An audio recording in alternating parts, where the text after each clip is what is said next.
Well, it is time to talk about the Canadian royal family. Yes, the Canadian royal family, also known as the British royal family.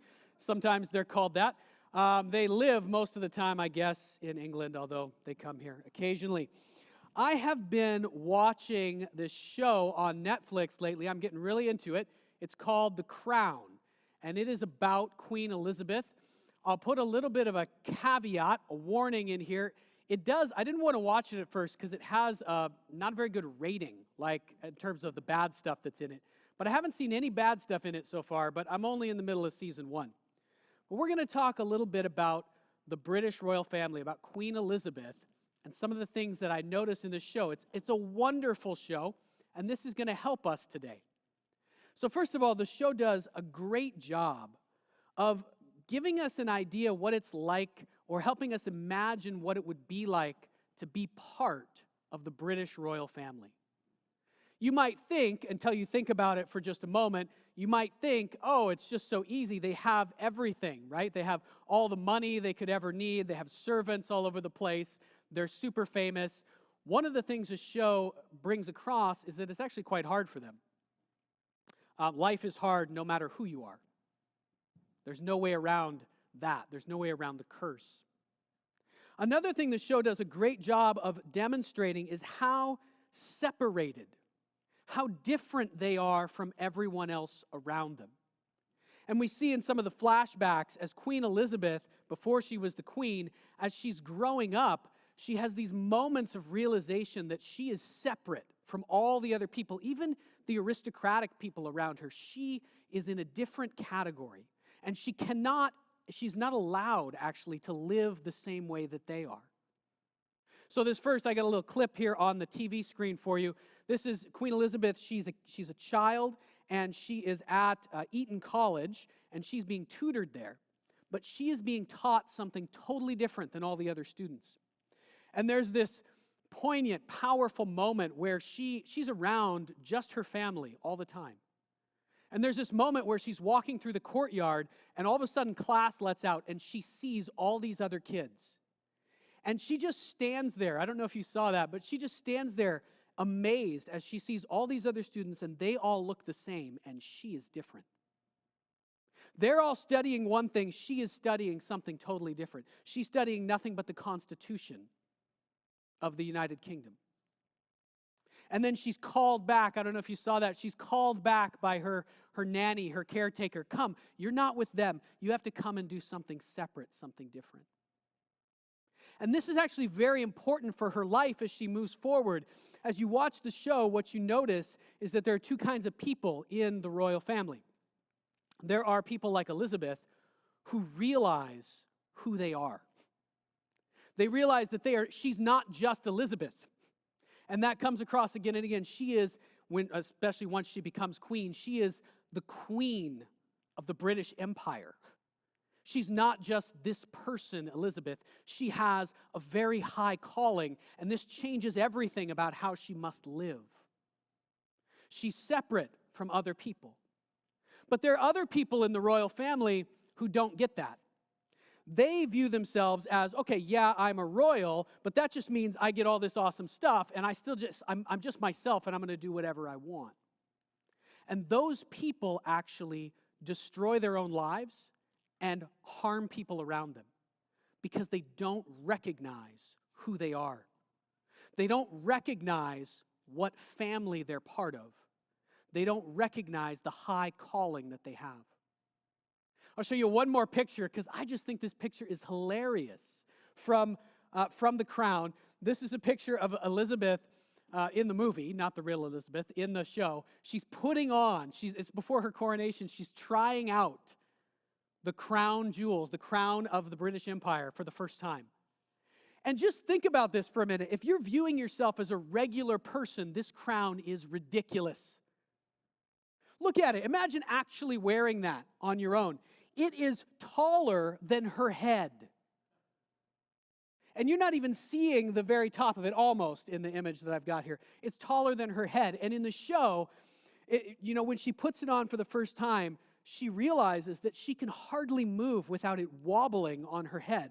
And she says it's much heavier and much harder to wear than I imagined. It's much heavier and much harder to wear than I imagined. In fact, she has to learn how to walk and how to stand with the crown on all over again, because she can't do it the same way as a regular person. This is a powerful illustration of how she is separated. She's different. And so she's got to live and act differently. And we're going to use this today as we go through some more of 1 Peter chapter 1 and the beginning of chapter 2. We're going to use it to help us understand something. We're in a series right now called Not Home Yet. Not home yet. This world is not our ultimate home. It will never fulfill us. So if you look for fulfillment in this life, how many times are you going to be disappointed? All of the times. 100% of the times, if you look for fulfillment in this life, you will be disappointed. We are not home yet. What we're trying to do in this series, we're looking at the book of Daniel and the book of 1st and 2nd Peter. And what we're trying to do in this series is three things. Study, never give up, and the end. Those are three pieces we're looking at. Study means part of what we're doing is studying the Bible deeply and also learning how to study the Bible. And this is very important. Today we're going to use, and you'll see we do this very often on Sunday morning in our messages, we'll take an illustration from modern life and use it to help us understand a piece of the Bible. And that's important for you when you are at home reading the Bible on your own or with your family or even in a small group. Sometimes there are parts of the Bible that are hard. You can understand what they mean, but it's hard to take in the impact of what they mean. It's not just that we want to know the Bible in our minds. In fact, that's a good thing, but it's not enough. By itself, it's useless. We want to know the Bible in our minds so that we can live it out, so that we can become something different in our hearts, in our spirits. And so in order to do that, the Bible has to impact us. And so sometimes there'll be a part of the Bible that you're going, okay, I understand what this says in my mind, but it's not impacting me. I don't get how I take that and put it into action in my real life. One of the things you can do in that situation is look for a similar situation. Look for something from the modern world or from your life that can help you relate to that passage of the Bible. I'll show you what I mean today with the Canadian royal family. Okay? We'll show you what I mean. We are talking about in 1 Peter chapter 1, in the section we're looking at today, there is a verse, and in fact, it's kind of the center of the section. There's a verse that's always been quite hard for me to grab hold of. What does it mean in my life? And that verse is this: be holy because I am holy. We'll get to the verse itself and explain it in a few minutes, but this is a verse, it's from the Old Testament, and Peter quotes it. And it's God speaking, and he's saying to his people, to you and I who have decided to follow Jesus, he's saying, be holy because I am holy. And often in my life, I thought, well, okay, what does holy even mean? And it takes a while to grab onto that. What does holy mean? And then once I understand what it means, well, how do I live that out? What actually does that mean I have to do differently? I can't quite grasp it. The British royal family is going to help us grab hold of that today, and you'll see how in a moment. Now, last week, and before that, when we were in the book of Daniel, we've been talking a lot about exiles. Right? So this world is not our home. Daniel was an exile from his home country, so his whole life he felt like a foreigner. He was a foreigner. And Peter, we saw, even though he grew up in a place where there were a lot of people who were like him, of his own nation, there were people around them who were very different. And he had this feeling growing up and most of his life that he was a foreigner, an exile, that this world was not his home somehow. He didn't quite fit in. But we also saw last week how Peter had hope. He had hope because of these prophecies that had come. These things that God had told his ancestors, that one day a Messiah, a chosen, anointed person would come into the world and he would change everything. He would make a way for people to live a new life, to actually eventually reach a new home with God. But Peter kept telling us in that first part of chapter 1, we saw last week, that we are exiles right now. We are exiles, but we have hope. Now, right there, you can use the British royal family. Let's push it a little further. Imagine the British royal family were exiled to some other nation. Now, I'm not going to go into a lot of details. You can use your imagination to come up with a scenario where they got kicked out of England and they had to be in some foreign land for a long time, and they were together and they were trying to get home to Britain. Now, in that situation, there would be a lot of challenges. There would be challenges, are they going to stick together? You know, they grew up knowing they are this family. They are the British royal family, but now taken away from the palace, taken away from all their servants, taken away from their country. Would they remain the British royal family? Or are they just going to become like the people around them and split up and give up on the calling that they were born into? That would be a huge question. And actually, it's a question, if you think about it, it's a question of faith. It's a question of what are they going to choose to believe about the world. Now, for them, it's not as critical, right? This is a small deal compared to believing or not believing in the one true God, believing that Jesus is the Son of God. But it is an analogy that we can make. So you can see how in that situation every day they would be faced with whatever foreign nation they're in. Do I believe that I'm still called to be part of the British royal family? And am I going to live like that? Or am I going to give up on that? I'm just going to deal with the reality that's around me, that I'm in this foreign country. I'm going to live like them. And that is the situation that Daniel has been trying to get across to us, and Peter. We who have given our lives to Jesus, we are part of his family now. We are part of the family of God. But we are in exile. This is not our true home. And every day we are faced with a challenge of faith. Are we going to believe that we are children of God? Or are we going to look at the world that we're in and live just like the world around us? That is a huge question. We're faced with it every single day. All right, so what we're going to do now, we're going to look at 1 Peter chapter 1, verses 13, all the way to the beginning of chapter 2. We'll end at verse 3 in chapter 2. We're just going to simply go through verse by verse and talk about what is Peter saying to us here. And what you're going to see is that actually he's saying the same thing over and over again. So let me give you right up front the one point for today. The one point. And this is what Peter is going to try to get across to us again and again. And here it is. Let's bring it on screen. You are a child of God.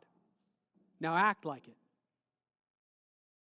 This is the same thing that Queen Elizabeth was faced with, right? Different, not wondering whether she's a child of God, but she is part of the royal family. Is she going to live like that? Is she going to act like it? Or is she going to act like she's just on her own? If you have given your life to Jesus, if you have put your trust in him, then you are a child of God. You are part of a different family. The question is, are you going to act like it? So let's look at 1 Peter chapter 1, and we'll start talking about how is Peter encouraging us here. You're going to see again and again, he's trying to get across this same point. You're a child of God. Now, live up to it. Act like it. All right.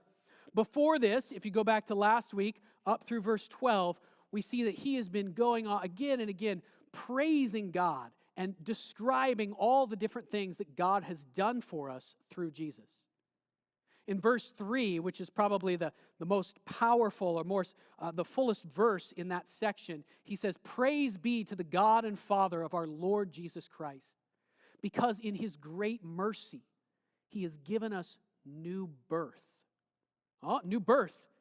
When you're born into a family.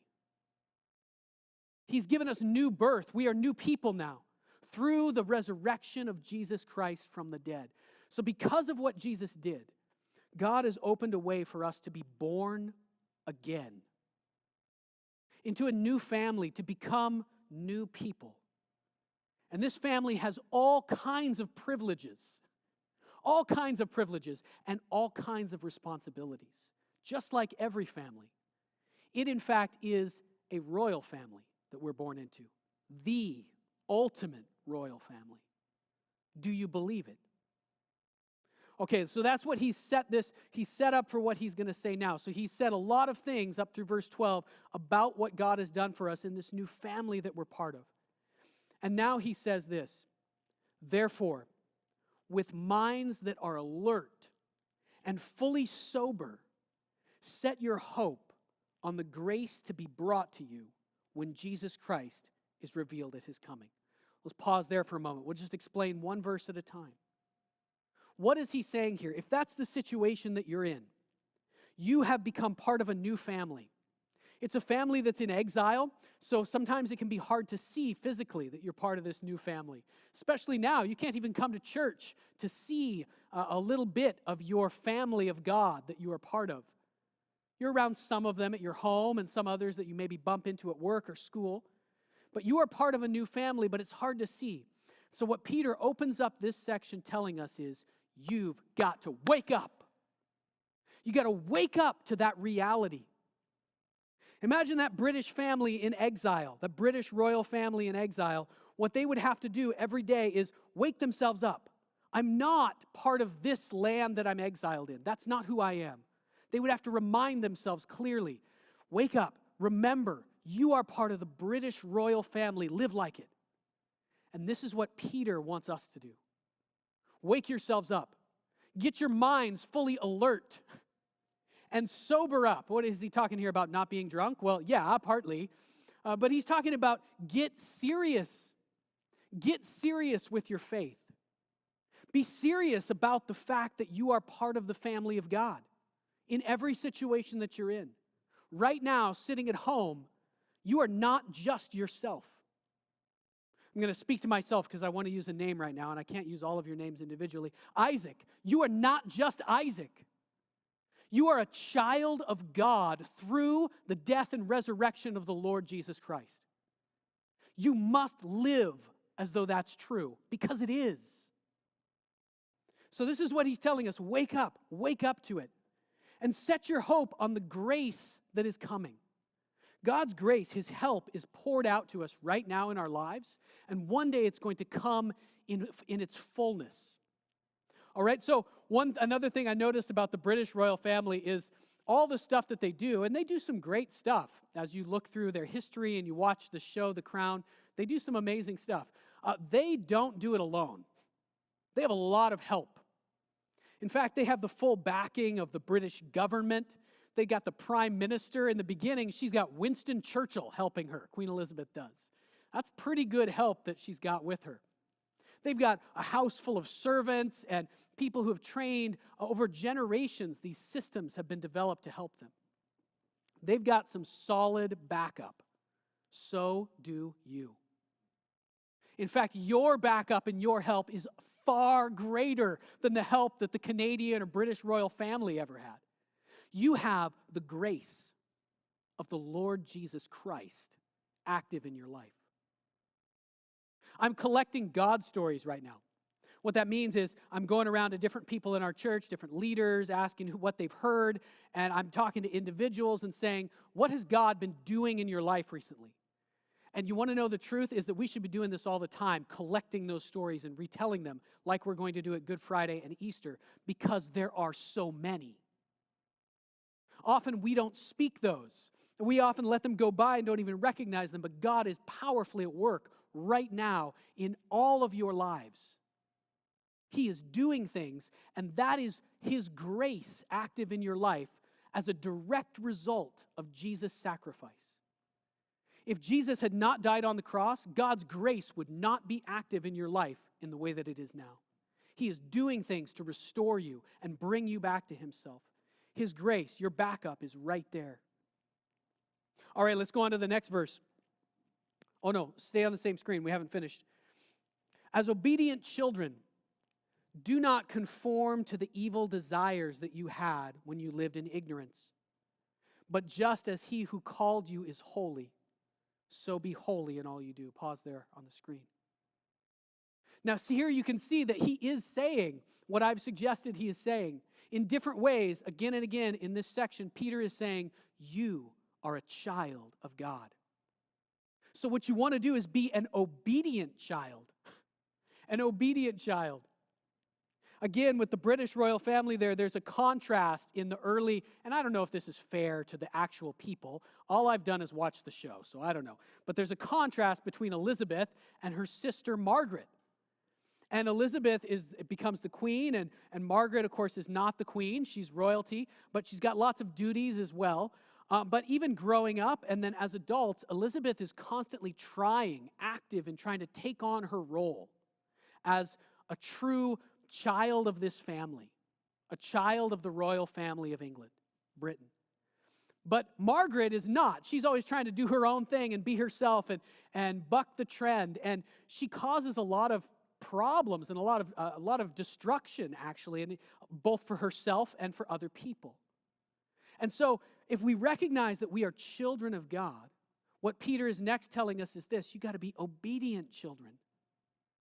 You got to try. Of course, none of us are going to do everything right all the time. That's not the point. We mess up again and again. God's grace is there, but we've got to constantly try to be obedient children. And notice, we've got to recognize that we used to live in a different family. We were born into this world just as ourselves, and we learned to follow our own desires, the desires of the flesh, of our bodies, the desires that the world tells us are the right things. That is our old life. And we've been born again into a new family. We got to leave that behind now. That's what Peter says next. And then he says this verse that I told you is quite hard to understand. You got to be holy just as God is holy. Let's go to the next one because he's going to repeat that a couple of times. For it is written, here he quotes, and this is from Leviticus.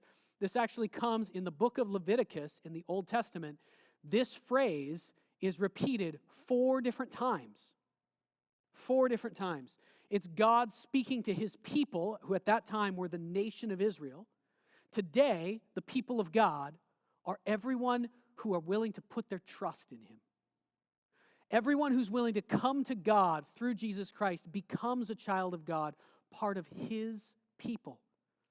Remember that verse 10, chapter 2, verse 10 that we read, Pastor Jason read for us during worship?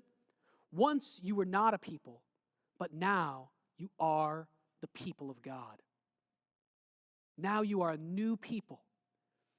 So he had spoken this to his people in the Old Testament. He speaks it to us today. And through Peter, he's saying, so it's written, be holy because I am holy. So we'll pause there for a minute. Be holy because I am holy. So it might be a little bit hard to wrap your head around, but we can see and we can use that example of the British royal family and Elizabeth. Holiness means separateness. It means being chosen for a particular purpose. You are no longer just your own. You're part of a new family. You're actually going to be different than all the people who are around you who are not part of that family. You can't just do the same things as them. You can't look at life the same way as them. You can't look at life the way that you did before you entered into this new family and were born again. You are separate. Separated for God. Remember in our key verse, in verse 9, we are God's special possession. He also calls us in that verse a holy nation. Those two terms are very similar. A people separated for God. So if sometimes following Jesus makes you feel weird, makes you feel like you're different than most of the people around you, that's good. That's what's going to happen. That's what Peter is saying here. And just like we saw Elizabeth, she was studying something very different than all the other children her own age. And she had a part of her that thought, I really want to be studying those same things. I want to be doing what they're doing. And then we saw as her nanny called her back, no, Elizabeth, no. That's not for you. You got to come over here and do this because you have a different calling. This is what God is saying to you through Peter and through the Bible. If you are looking around at the other people around you and thinking, well, yeah, I mean, I want to follow after God, but I kind of want to go after some of those things too, right? Like I see people, they're just stockpiling money. I see people, they look like they're having pretty good lives. I see people living for these different things that they want. There's a part of you that wants to go after that. God is calling to you saying, no, no, no, no, no. It's not that you can't have anything you want, but you must follow what God has called you to. You got to come this way because you have a different calling than people who have not given their lives to Jesus. You are part of a different family. You got to come over here and be separate and live in a different way. So when you compare yourself, if you look at yourself and maybe you've made choices that have been because you're following after Jesus, and you look at it and maybe those choices have hurt you financially.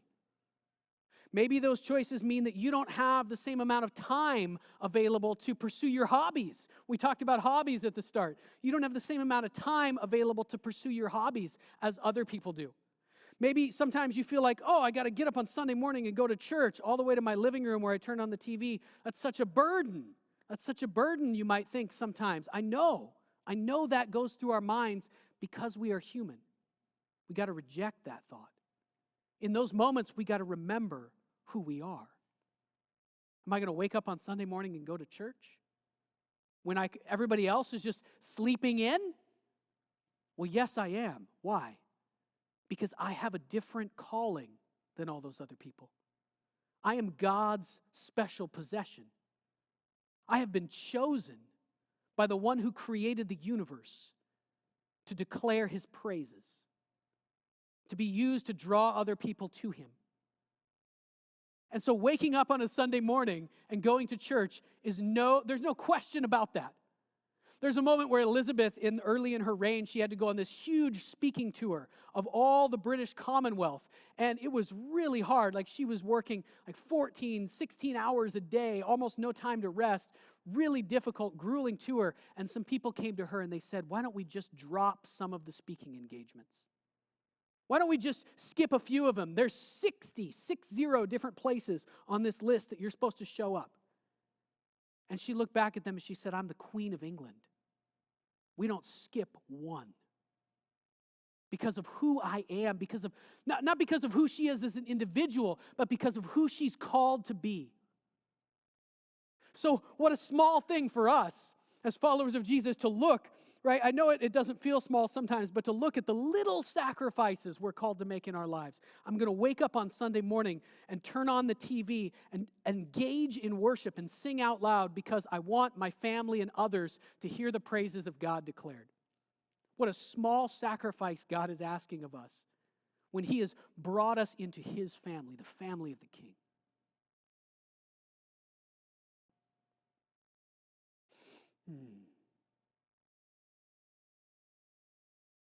No, back it up. I'm not there yet. Since you call on a Father who judges each person's work impartially, live out your time as foreigners here in reverent fear.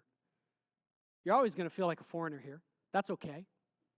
You're going to live out your time both enjoying the grace of God, but also taking God very seriously.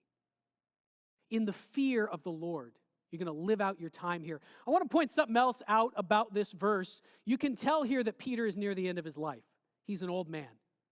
Look at how he views our time on earth, our time in this part of life, our time from the time we were born or we came to Christ until we die or Christ returns. He just says this about it: live it out. Just live it out with reverent fear. Just get through it until the end. The end is actually very close. He's talking about his entire life in that sentence, in that phrase. Just live it out. It's almost done.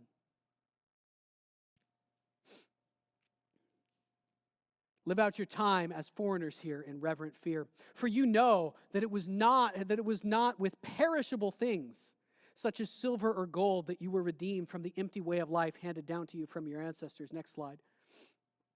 But with the precious blood of Christ, a lamb without blemish or defect. So here Peter begins to talk about what it cost to bring us into this new family. what it cost to make us children of God. It cost the blood of a perfect sacrifice. It cost what we're going to talk about on Good Friday, Jesus himself, a human being who had never sinned, a human being who was perfectly in tune with his Father in heaven, a divine human being, the Son of God dying on the cross and taking on the penalty for all this evil that the entire world has done. He takes it all on. That's the price. Now, notice the comparison here. I think Peter might even be imagining the comparison between human royal families, earthly royal families, and the royal family of God. What did it take to bring Elizabeth, to make her the Queen of England? I mean, it took hundreds of years of British tradition. It took all the wealth and the might of the British Empire. Peter is saying here, even those kinds of things are just temporary. What it took to bring you into the family of God is so far beyond that. It's so far beyond what it takes to make the British royal family who they are that there is no comparison. What it took was the precious blood of Christ.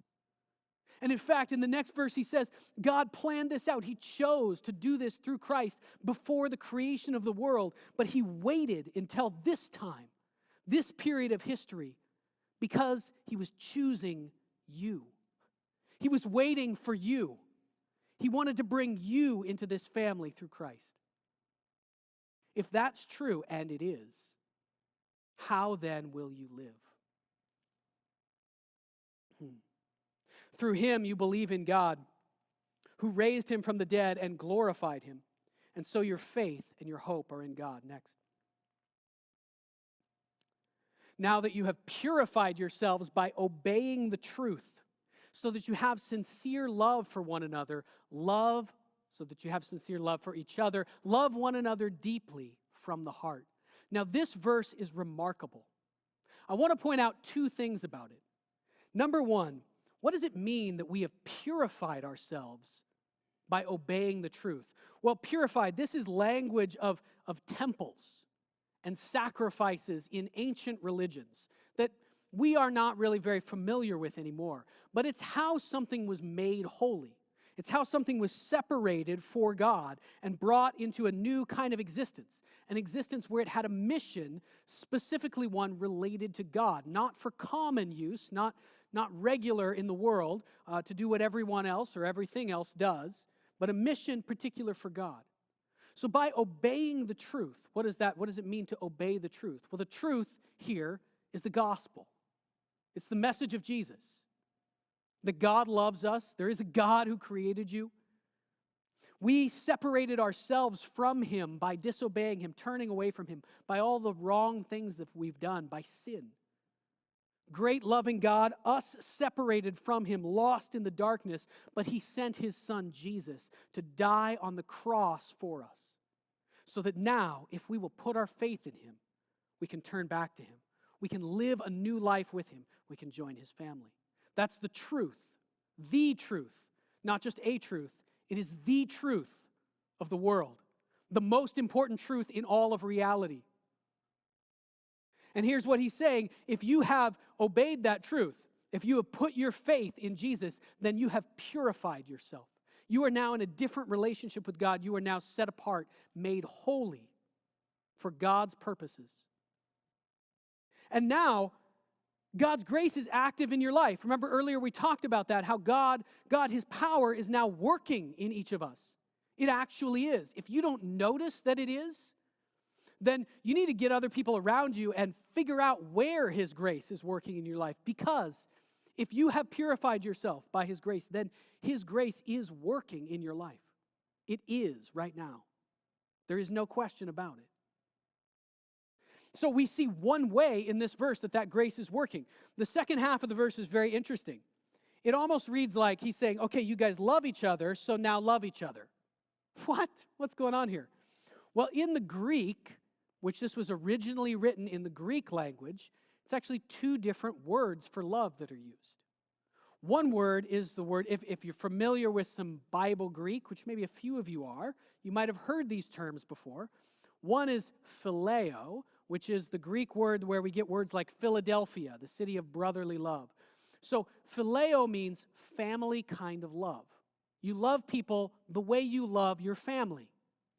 So he's saying what's happened so far is you have obeyed the gospel, and now you're part of the church, you're part of the body of Christ, and you have family love for the other people who are in your church. I hope that's true for you guys. I know it's true for me. I talk about it regularly. I feel like we are a family. You can feel that love like we're brothers and sisters working together in this mission to follow after God. That feeling, that love that exists there is God's grace working in my life and in yours. It's a result of Jesus' death on the cross. It's real. But Peter is saying here, there is grace to go even further than just family love. The second word that he uses that's translated love one another deeply from the heart is the word agape, and this means self-sacrificing love. Love where even if the other person seems to be against you or hates you, you sacrifice your own needs in order to genuinely help them. Love that is represented for us best by Jesus dying for us on the cross when we were still against him, when we still didn't believe in him and were not living for him. He died for us. In that, we can actually, by God's power, this is not possible in human strength, but by God's power, we can live that way toward each other right now. And if we choose to walk into this and live out that new kind of love, that deeper kind of love, God's power will flow through our church and into the world around us. This is astonishing. Let's read through the rest here. He reminds us again at the end, you have been born again, not of perishable seed, but of imperishable, through the living and enduring word of God. Next slide. For all people are like grass, and all their glory is like the flowers of the field. The grass withers and the flowers fall, but the word of the Lord endures forever. And this is the word that was preached to you. Do you see what he's saying here?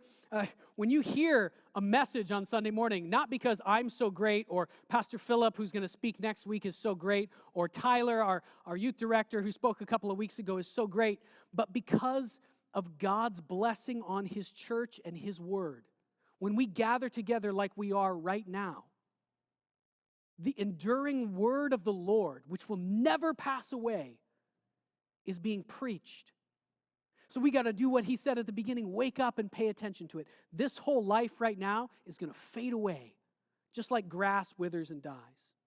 Now, next verse, let's read the first couple of chapter 2 here, and we'll wrap up with that. Therefore, here's how you got to live. You got to rid yourselves of all malice and all deceit, all hypocrisy, envy, and slander of every kind.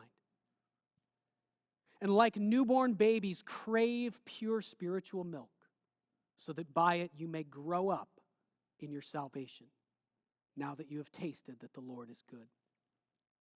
So here's what I'm going to leave you with this week. What can you do? Our main point for today was this: you are a child of God, now live like it. So try this week. Sometime when you are frustrated or struggling or tempted in some way to do something that you know is not what God is calling you to do, I want you to stop at that moment and remind yourself actively, who do you belong to? Who are you? You are not just you. You are, yes, yourself. Isaac, you are Isaac, but you are also a child of the living God who bought you. He purchased you with his own blood. And he brought you into a new calling that you would live for him and be used by him to declare his praises to a dying and needy world. After you remind yourself of that, see if you're not 100 times more able to walk through the challenge that you're facing in your life. Let's pray, and we'll continue in worship.